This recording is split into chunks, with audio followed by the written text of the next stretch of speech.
Back in 1895, an aspiring landowner arrived in Wales.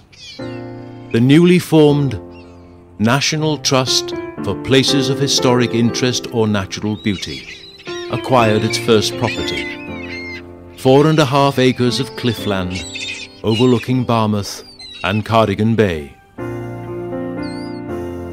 By today, the Trust's acquisitions range from the Roman fort of Saguntian and the slate barons Penrhyn Castle to the mountains of the Welsh princes, Carnedd Dyfed and Carnedd Llywelyn, and Tryfan, on whose northern flank mountaineers trained for their ascent of Mount Everest.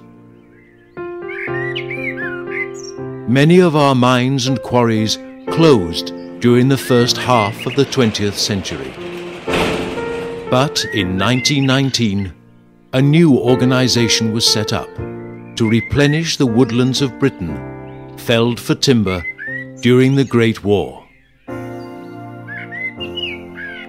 The Forestry Commission employed some of the ex-miners to plant thousands of acres with thousands of trees, completely transforming the hills of North Wales.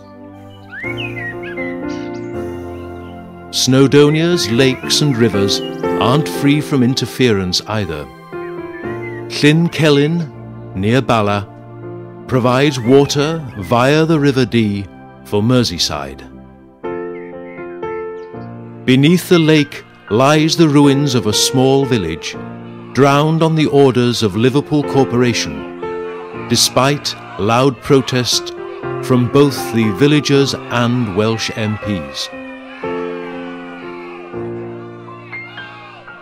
At Trawsfynydd, the reservoir waters cool the reactors within Britain's first inland nuclear power station.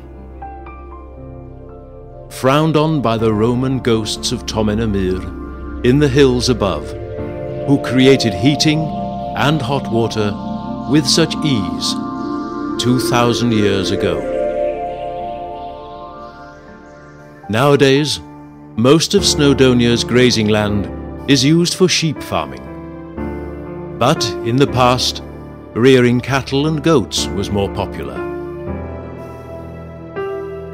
In these earlier times, the Welsh farmer had two homes.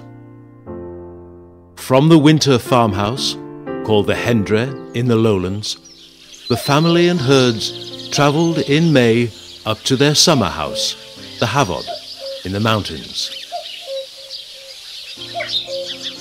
As the wool and clothing industries increased in importance, sheep became the dominant farm animals. Overnight, common land was turned into private land, enclosed by dry stone walls, winding across mountains and pastures.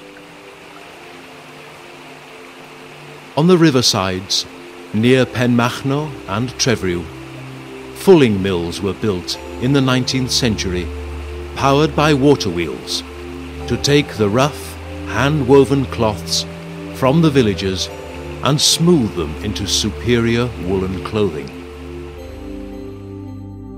Today, the remaining upland farms are self-sufficient units.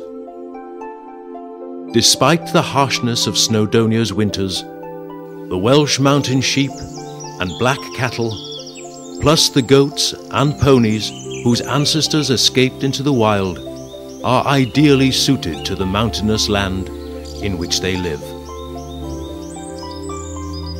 To ensure that the beauty of this countryside is protected from uncontrolled planning, over 800 square miles of the land around Mount Snowdon was designated in 1951 as the Snowdonia National Park.